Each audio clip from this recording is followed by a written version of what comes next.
Howdy folks, I do hope you're all having a good one, and welcome back to World of Tanks with the mighty Jingles. And we've got two battles for you today, because they're both kind of short. First, starring D-Rock 44 here in the French AMX 1357 Tier 7 light tank. This is a Tier 7 standard battle, although the matchmaking is kind of generous. It's only a one tier spread. There are Tier 7s, there are Tier 6s. So it's not all terrible news for the Tier 6s. And yes, I know, a light tank battle in World of Tanks, and it's not a Rorix 78, what's going on? Well, yeah, that's a fair comment. We do see a lot of Rorix 78 in these light tank replays because he's just so damn good at it, but I thought it was time that somebody else got a chance to enjoy the spotlight. So D-Rock 44. And the tank he's driving, I mean, a 57mm gun at Tier 7? That doesn't seem like it's going to be very good, and that was the initial perception of this machine until people actually got their hands on it and started playing it. And this is a very, very good 57mm gun. The length of the barrel means that the shell velocity is insane, and therefore the penetration is very good for a 57mm shell. D-Rock's gotten spotted, scouting the middle of the field here, just outside the city, here on the Siegfried Line map. He's able to, I mean, it's a very, very small, stealthy and fast tank, and you don't have to have too much of a dip in the terrain in order to be able to take cover behind it, which is what he's doing here, taking advantage of the berm there. Only got spotted again in this road running up the middle. Naturally, of course, the enemy have light tanks of their own, and scouting this field is just as dangerous for them. And you can see that 57mm gun in action there. The intra-clip reload is great, the rate of fire is good. Maybe a little too good, because, as you saw, the gun never really got the chance to fully aim before the next shot was ready to go.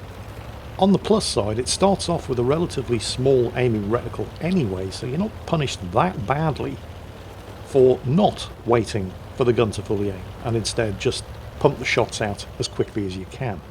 What you can't deny, though, is that the actual damage per shell is pretty bad. I mean, it is just a 57mm gun after all. Oh, he's gotten spotted. Getting into cover on the far side of this ridge is going to be the dangerous part, when he's at his most vulnerable. Yep, somebody took a shot, but it missed. He's fine, he's in cover again.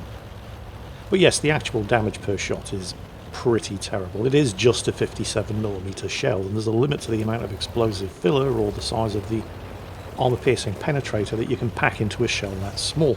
But the rate of fire is very, very good, and it does carry a lot of shots in the magazine.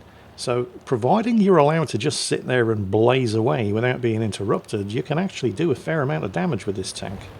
Meanwhile, D-Rock's given up on the field. There's just too much competition from other light tanks down here, and there's nobody here for him to spot for anyway, other than a single solitary Cromwell. Both of the teams are actually up here in the town, so he comes up the spot middle road, doesn't see anything, attempts to take out the car there, because any destructible objects that you shoot through will rob your shell of some velocity and therefore some penetration. Slaps a couple of shots into the back of the IS-2 there, and the IS-2 does look like he's angling up here in order to get some shots back, so yeah, not having any of that. Don't want to get hit by an IS-2. Hello, what's going on here? The T-71. Another Tier 7 light tank. You know, this looks like it might actually be a fair fight. And it might have been if the T-71 had started on full health, but, well, he didn't. And, of course, D-Rock gets the first couple of shots off. The T-71 can see the writing on the wall. He knows he's doomed. He tries to take D-Rock out with a ram, but just succeeds in killing himself. Although he didn't go down easy, he took 2/3 of D-Rock's health off. D-Rock, you look like you got yourself into a nearly fair fight there. Please don't do that again. There's no honour in it. You just end up getting yourself killed. That, by the way, was the first casualty in this entire battle. Just think about that for a minute. We're nearly 4 minutes into this battle before the first tank dies, and it's only a 7-minute long battle. Of course, the casualties are starting to pile up now, but that's just how quickly things can turn in a game of World of Tanks. He's definitely getting a lot more spot and done over here, isn't he? It's definitely also a lot more dangerous. Oh yeah, Artie definitely doesn't like seeing light tanks running around in the open. But you see what he's doing here, he's trolling them into coming after him so his teammates can take the shots. Although he's going to have to watch out for the artillery. Both the FV304 and the M44 have got his card marked, but with the Basotto kind of vulnerable now, There's another kill. Goes for the reload. He's not going into the town. Way too dangerous. And very restrictive on his manoeuvrability. Instead, he's hunting artillery. He's not alone either. The AMX 1375, I believe, is coming with him. So there's an M44, which is very similar to Bert the Avenger, the FV 304. They're both very fast, very rapid firing, and reasonably accurate artillery. I'm going to take the Challenger out first, though. Oh yeah. Like I said, these individual 57mm shells, they might not hit very hard, but they do hit very often. Now he's going for the reload, and the AMX 1375 has turned up just in time to take the attention of the artillery away from Deerock, but just too late to actually be able to get any effective shots into the artillery while it was spotted. But that's fine, because he's keeping them distracted. As Deerock sneaks around the back, he's looking for the M44, he's looking... well, okay, he's found... oh, both of them. 1375 wastes no time getting some shots in, nails one of them. Bert the Avenger trying to make a run for it. Not today, sunshine. And now the Basotto, who is paying no attention whatsoever to all of the tanks dying on his flank. Remember, at the point where he killed that T-71, there were 12 minutes of this battle remaining. In the space of just 3 minutes, 15 tanks have died. What's that LTG up to? I thought he might have been trying to suicide at first, but he's not an artillery driver, so of course not. No, he's trying to get down in the low ground, so he only has to fight an AMX 1357 and an AMX 1375 at the same time, and that was not a fight he was ever going to win, but he did at least get to do some damage. There are now just 3 enemies remaining.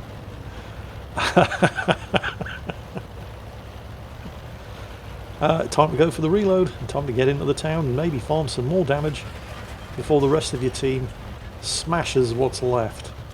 Enemy M4257 gets a shot into the AMX 1375, and well, that's all he's going to get, and that just leaves the IS-2. And no matter which way the IS-2 turns its gun, it's going to be the wrong way. He's got enemies closing in from every direction. The Jagdpanther in the platoon takes him out, and yeah, all of that in just over 3 minutes.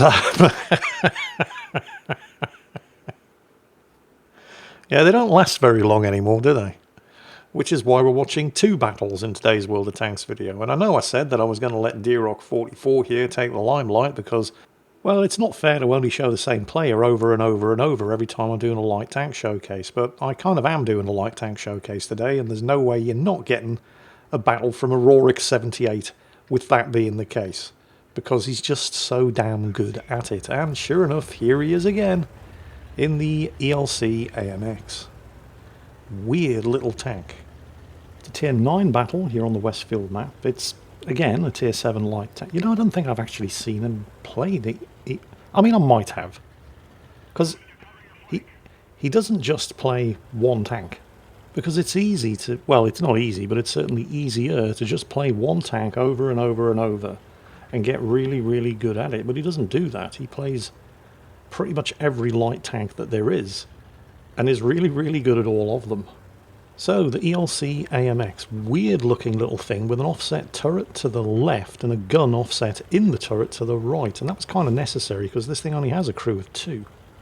It was designed to be airlift capable in order to supplement airborne forces, which by their nature are very lightly equipped.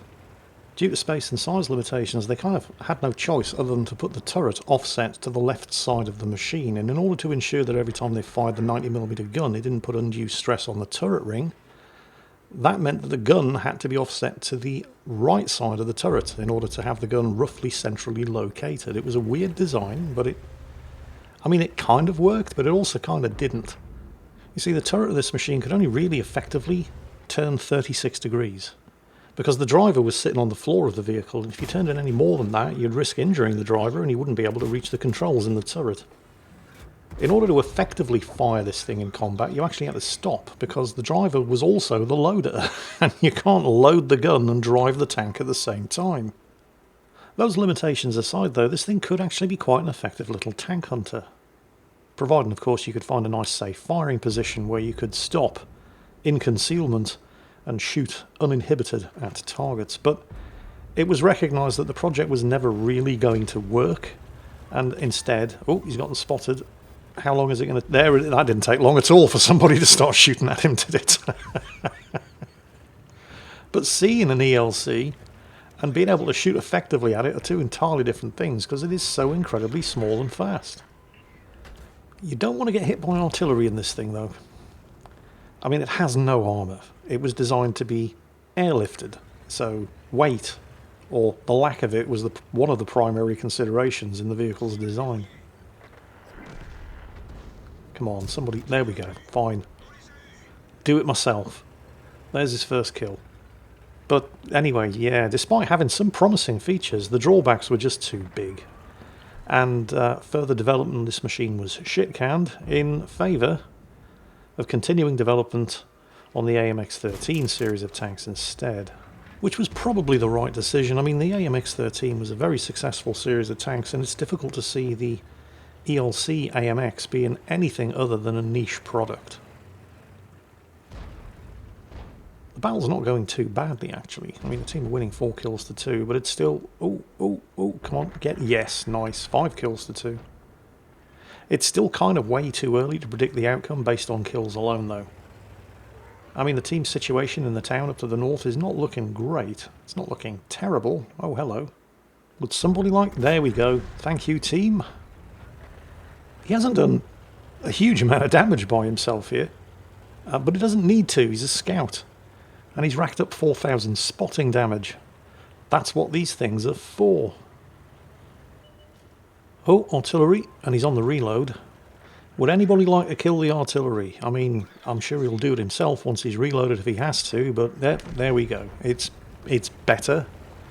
I mean, it doesn't really matter who kills the artillery as long as it gets killed. And if you're in a light tank and you can arrange to have the artillery killed without getting spotted in the process, well, so much the better. Scores are now 9-5. I mean, it's still a 4-kill lead. But it doesn't look like the enemy are getting dislodged from that town anytime soon without some kind of support and assistance. So with this flank well and truly secured, here comes the support and assistance. Unfortunately, it's just a little bit late. They've narrowed the kill lead to just 2 tanks. The T-95 is struggling up the hill here. And that's a good machine to have in a town fight, provided it can keep its flanks secure. But the enemy team have got all the time in the world to turn around and get ready for it. And it looks like they're making a move on the base as well. Friendly artillery's bailing out.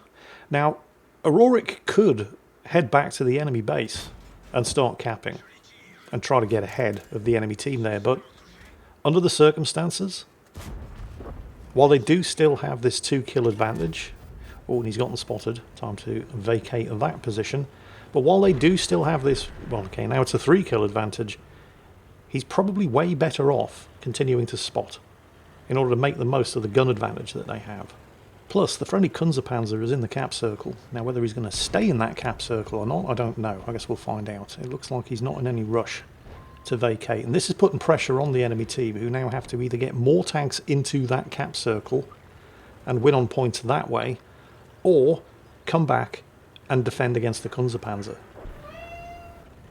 Or, yeah, Akazuki makes a good point, even better, try to do both and dilute their effort even further. I mean, they're already 4 guns down, and trying to do everything with less firepower is just playing right into Auroric's team's hands. Can somebody shoot this guy? Got him spotted. If you could shoot him and damage him, that would be... Okay, fantastic. Good job, team. 5,200 spot and damage. Yes, Akazuki, I'm sure Auroric and everybody else on the team are very grateful for the suggestion. They couldn't have done it without you. There are now 2 friendly tanks in the cap circle, which means that in slightly less than 40 seconds the team are going to have won by capping unless somebody on the enemy team can do something about it. And we don't know where any of them are. The T-95 is still there. But he hasn't spotted anybody. I mean, you know, it's not a scout, but just by virtue of being there... Oh, hello. There they are. 15 seconds remaining. 14 seconds. Auroric's there in chat. Can you get off the cap, please? I mean, it doesn't hurt to ask. Your teammates are under no obligation whatsoever to allow you to farm further damage. But one of them is, so, you know, that was nice of him. Let's not throw this away now, though, eh? because that would be bad. It's difficult to see how they could throw this away, though. I mean, the Emil 51 is, oh, he knows he's coming. Yep, the gun's swinging around. You know what? You don't have to be the one to kill him. You just have to keep him spotted and ensure that he doesn't kill any of your teammates while you're doing it. And that's basically exactly what happened. The Emil swung its gun around. A teammate took advantage of that to finish him off. And... come on. Oh... well, it's not going to be a Rorik, but again, you know, it doesn't really matter who gets the kill. He has done 1,400 damage of his own, with 5,200 spot and damage, and got a couple of kills into the bargain in a tier 7 light tank, in a tier 9 battle, here on the Westfield map. So, obviously no Top Gun, no high caliber. I mean, that would have been seriously impressive if he managed to pull that off, but just by virtue of doing his job, ace tanker and patrol duty.